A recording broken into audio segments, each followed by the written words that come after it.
Hello, you're watching Kill67 Gaming, and we're continuing our search for the greatest video game of the decade. Yes. If you haven't already, please go back to The 2012 and not 2012. This is the 2012, but 20 the 2011. 2010 and 2011 Yes. videos.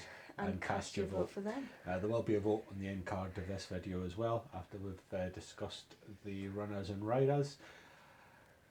But this is going to be us trying to decide the top game of 2012. Yes, it is.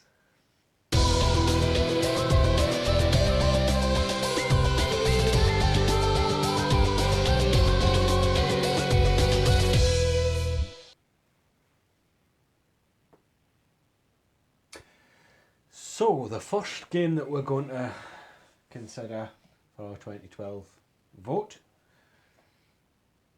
is the very first season of Telltale's Walking Dead games. Ooh. Now, this one kind of came out of nowhere. Although we'd had Telltale games before, I think most notably Sam and Max and Back to the Future. This one just... Walking Dead was huge back then It as is, well. and it still is actually. Well, it still is. And this game kind of right game, right time. And I think everyone's played it now. We've both played through it. Yeah.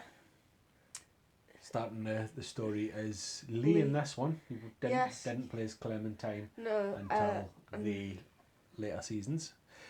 Didn't you play as Clementine at the end? Very briefly, you had Very briefly. you had to decide. I can't give any spoil. No, but we're just gonna. Probably isn't anyone who hasn't already played it. But if you haven't, I'm not going to. We're not going to give away the big bit at the thing, end. but it's an emotional roller coaster of a story throughout the entire game, isn't it? Obviously, the morality choices that have been through games. There is that, but I think as a fan of the TV series, it was good to see that because this is based on the comic book series, not the TV series. So this is set in the same universe, but it's completely separate. Although we do run into Glenn at one point. Yeah. So if you watch the TV series, you know who Glenn is. We do run into him briefly. But yeah, just this was a great story-driven game. This is kind of as close as you get to the old LucasArts point and clicks, or certainly was at the time. I think every now and again a few of these pop up, but Telltale kind of refined the formula for it and and smashed out the park. Really. yeah, that was what they did. Obviously Telltale no longer It no longer exists. Obviously, with the final season of The Walking Dead being their final project, wasn't it? But it did get finished, I believe, by a different producer. So if you're thinking, oh, I'm probably not going to get it because it was not finished, it was. So really, that was the final season. But whatever started it was obviously in 2012. I think the first season was terrific. Another game that I think we really must talk about. What do you think? I'm not I'll quite let you sure. pick one. What about Mass Effect 3? I don't play Mass Effect. I've only played the first one, as I said in the one where we talked about Mass Effect 2, obviously. And I think everything that was said about Mass Effect 2 and when we're applies discussing that one applies to Mass Effect 3 as well. apart from it's just been refined a few places I think potentially, you've got some more tweaks to the gameplay. which is It still was unusual for a sequel of a game to have a save carried over from previous games and all your choices making a difference to the game that you're playing. that was unless you started with 3. Well, of course. The big black mark against 3, nobody likes the ending. Just nobody likes it. It kind of killed the franchise. I mean, they tried and make Andromeda as well, but It's just people were flat after the finish of 3. That's the only bad thing I can say about it. Like everything that was said previously about Mass Effect 2 is still the same. It's a good game, nice story driven. You've got the mechanics of the shooting are solid, if not spectacular.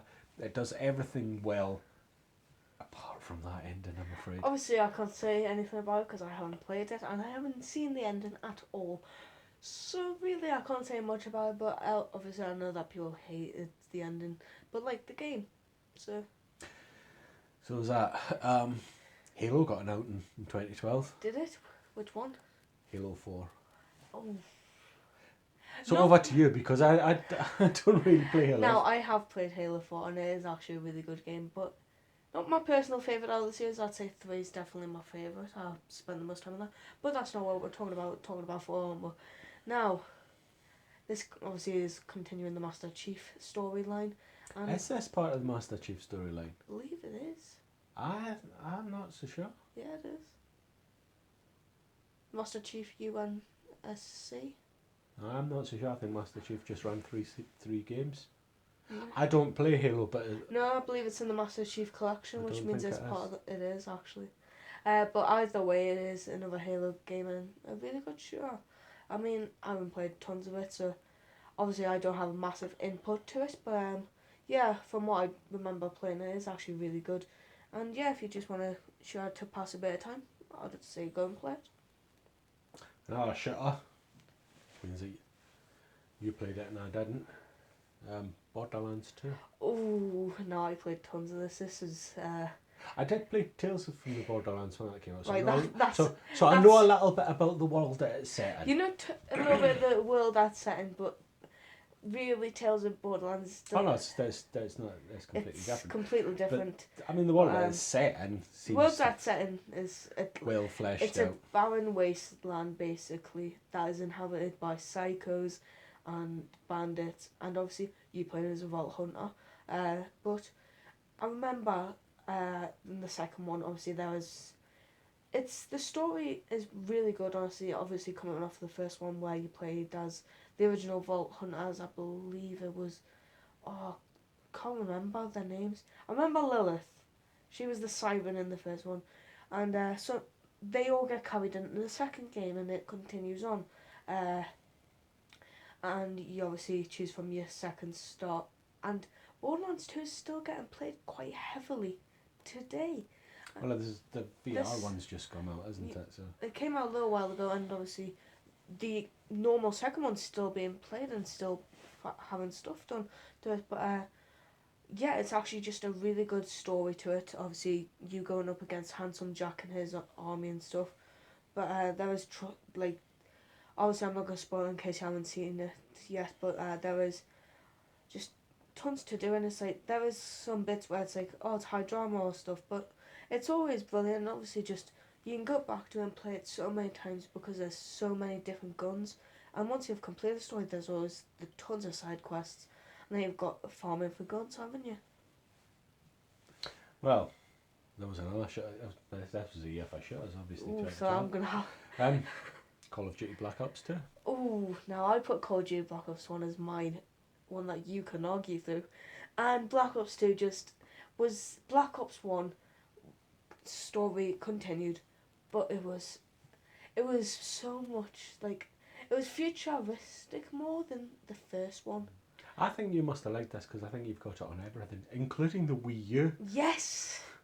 If anyone didn't know that there was Call of Duty games on the Wii U. There was Call of Duty games on the Wii.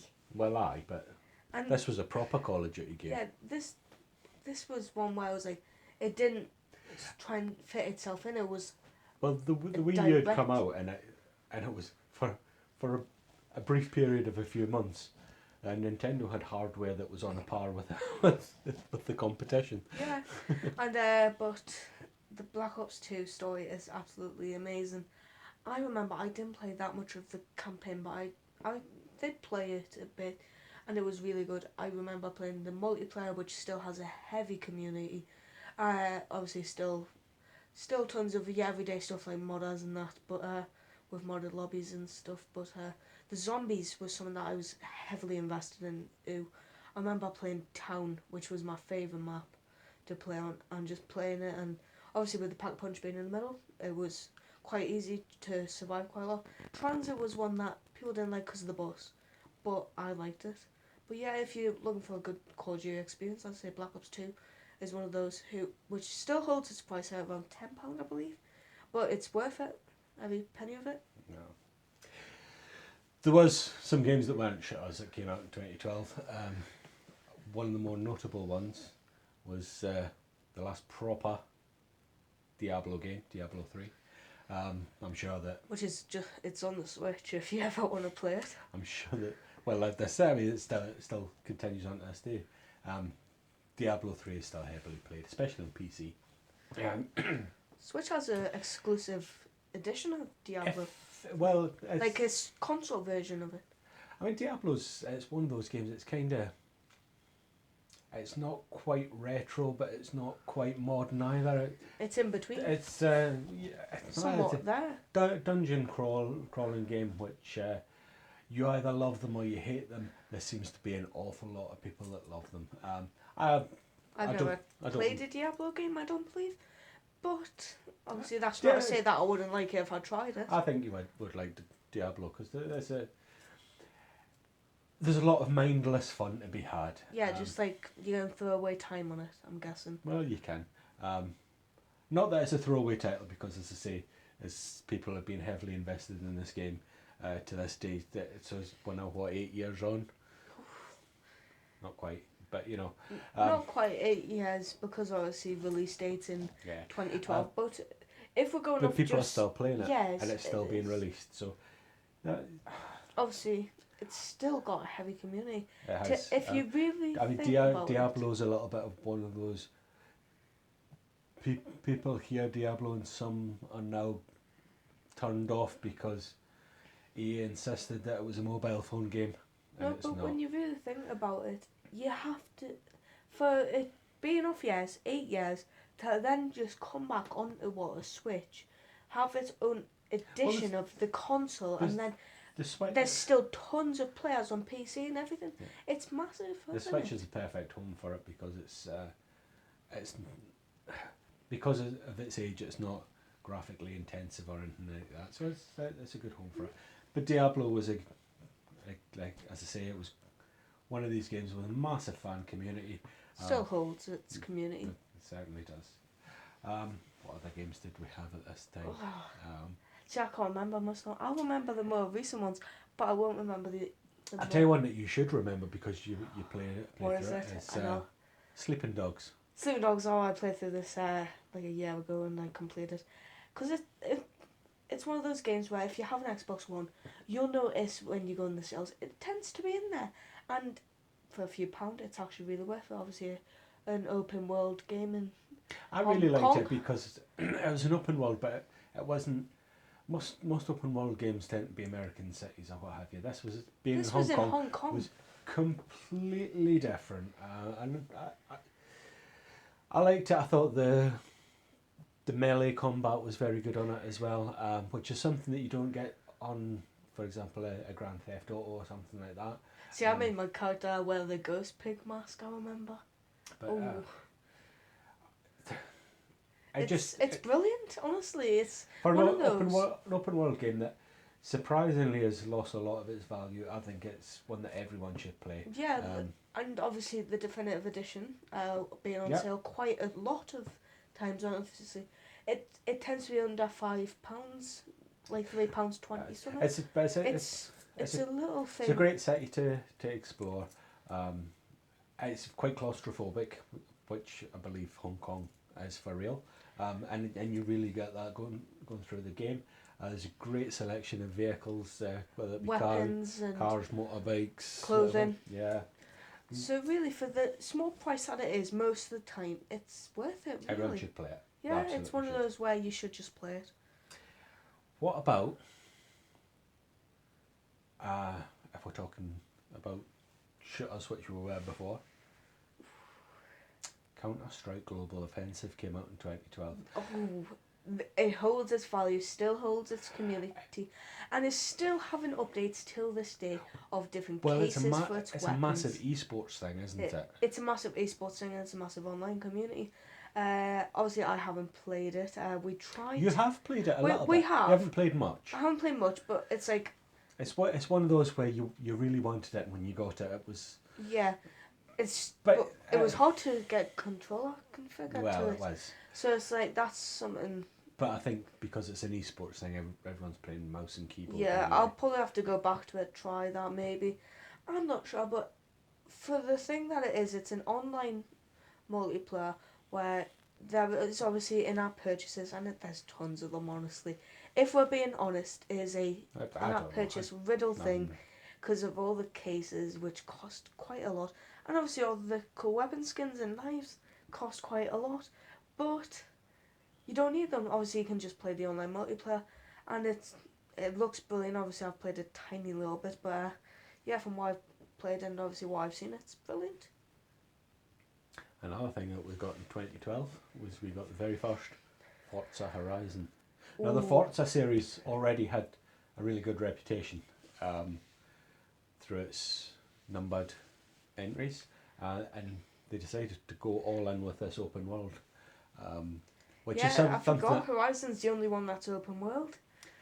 It's something that a lot of other series jumped onto and thought, oh, that's a great idea. My Need for Speed, didn't it? Didn't they? Were most wanted in that.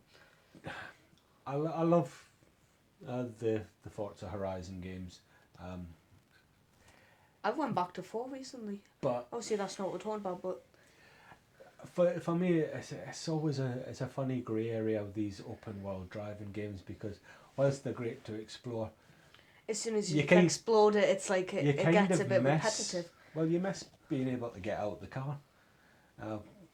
It's a sandbox that limits you just by the mechanics of the gameplay itself. But that was a massively important title for not just the Forza series, but for driving games in general. I don't think Forza is the best one that's ever done it, but this one was just groundbreaking. I think it has to be considered for that alone. Yeah. One of the big launch titles in the Wii U was Zombie U. Yes. I love this game. I don't like first-person shooter games. I played the Xbox version. I don't believe I played the Wii U version. But from what I did play, it was actually really good. And I believe it would be even better on the Wii U. Again, because I like zombie games, there was a bit of that. Isn't it set in London or something? It's set in London as well, so from a visual point of view, for me as a Brit, there's a lot more visually that's familiar.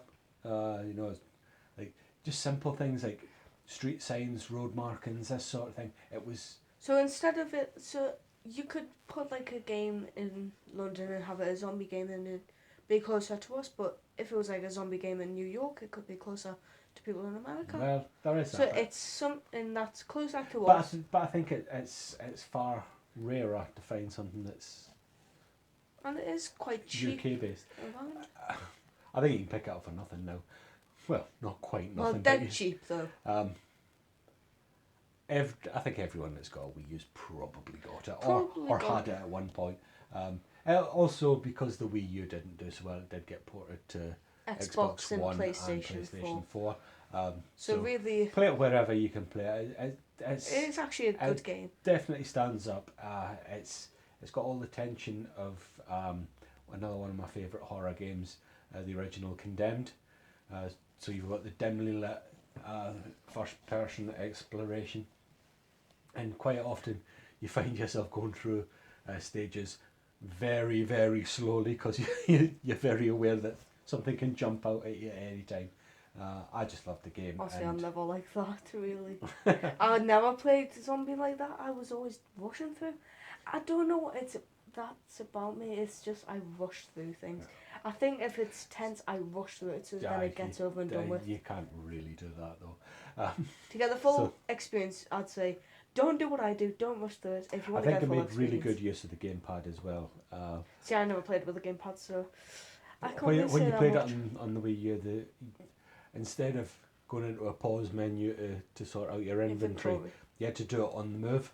So while you're looking at the gamepad and sorting out your inventory, you can get jumped at any time by a zombie. Well, wouldn't that be more realistic to an actual apocalypse? So that really worked for me. So that was that. And with the launch of the Wii U, we also got New Super Mario Brothers U.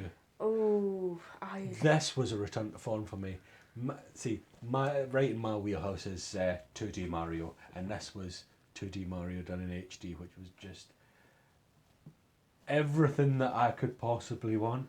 I appreciate the 3D Mario games and what they do. Yeah, I enjoy the 3D ones, and it's like. But I grew up on 2D Mario. I enjoy both, right? I'm not gonna be like, oh, I like this one better, but I do enjoy both. It's like, probably 3D is my favourite though. Well, I don't think we'll have to talk too much about Mario because I think everyone knows what Mario is. And if you don't, then what? It's one of those quintessential video game series, isn't it? And video game characters. Well, the next one that I think I want to talk about, we may not vote it as Game of the Year, but it was definitely handheld Game of the Year. What was it? Persona 4 Golden. Oh, I played a little bit of this, got invested in it, and then I never came back to it because, I had other games to play. But I did enjoy this actually, and I loved this game as well. The whole thing of going in and out the TV, and I mean, the character of Teddy was great fun as well.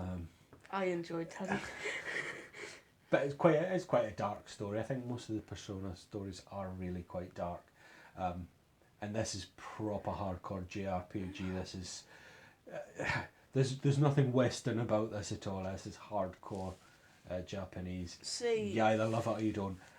I think it's the best game on the Vita. I loved it, and whereas it could be the best game in the Vita, I'm still playing Persona 5.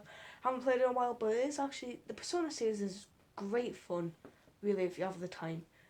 That is saying if you do have the time, but even if you don't, then you can just play little bits. That little bits accumulate into a big thing. I think Persona 4 Golden is the best game on the Vita. I think if you've got a Vita and you haven't got Persona 4 Golden, then you haven't really played the Vita. I mean, it is still actually quite expensive at around over £20, isn't it? Yeah, it's like £22 or something. But it's well worth it. It's worth every penny of it.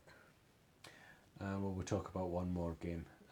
This was more an arcadey title. Sonic and Sega AllStars Racing. Not to be any bit, but I played this more than you, I believe, and I enjoyed this so much. Sonic and Sega, just the racing part of it, it's just... I should actually clarify, this is the second one. This is Transformed. Yeah, that we're talking about. So we're talking about Transformed, then that's even better, really, for me, because the racing part was really good, but Transformed just took it up to a new level, adding stuff. It took everything that Mario Kart had done well, and added more to it. And it's like, if you think about Mario Kart 8, where it was like, all the karts and the bikes can transform. But if you don't like Mario and all the different characters, but you like Sonic and Sega more, it's basically like that, isn't it? I don't think it's about liking one more than the other. I think Sega took what Nintendo done with Mario Kart and added to it.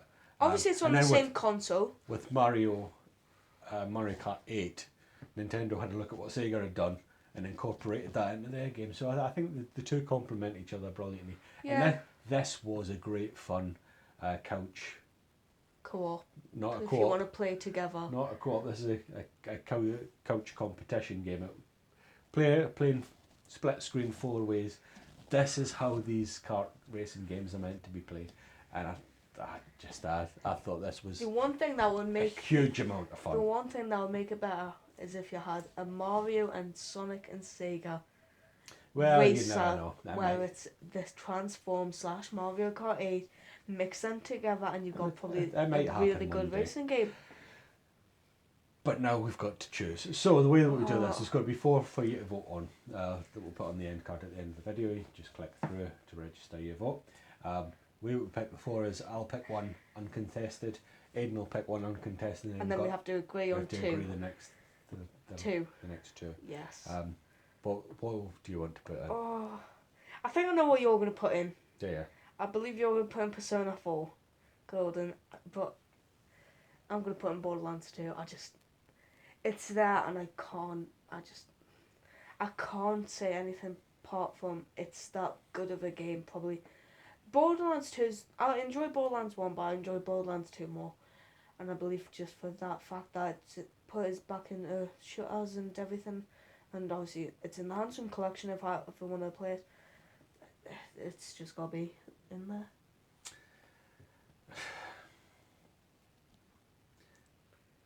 Do you know? I'm not sure if I'm going to put Persona 4 straight through. Quite like Telltale's Walking Dead as well. Things we both like them, so it's like, if you really choose one, it depends, because we can always put the other one I'll in go together. with Persona 4 Golden, because it is. It's definitely the best game on the Vita. It might be the best handheld game of all time. Could be, but obviously Pure will detest that and differ with you, but I can go with how you would choose that, because it's a really good game. So we need to agree on two then. Have you got any thoughts? You know that I really like the Telltale Walking Dead, I'd say put that through, definitely. You think so? Yes. Okay, we'll agree on that. Then you sort of thinking... Oh, what else do I have through this year? I like Zombie U. I didn't mind it. I liked the Mario game. That was actually pretty good. You've got to consider CSGO as well. CSGO is actually really massive. But I think just because it's still getting played competitively, I think maybe CSGO, even though it's not our personal favourite, I think. I'd enjoy it if I actually got back into it, and I believe since it's massive community, how big it is in esports, how massive it still is in constant updation, CSGO should go through. So that's our four then. We'll put them on the end screen at the end of the video if you click through to register your vote. And in the meantime, please share this video far and wide. The more votes that we can get, the better the result will be. If you haven't already, please go back to our previous videos for 2010 and 2011 and cast a vote on them if you haven't already. Also like the video if you have enjoyed us talking about these wonderful games throughout the years. Yeah. Subscribe to the channel if you're new here. Because like even if you don't share it, if you subscribe, obviously we don't just grow bigger, and we can just share it to a wider audience, can't we? And if you are subscribed, it'll also mean that you'll get a prompt when we release our next video in this series. That is if you turn on notifications. And you'll be able to vote on that as well. Yes. But in the meantime, please leave your vote for the best game of 2012. And I guess we'll see you in 2013. We certainly will.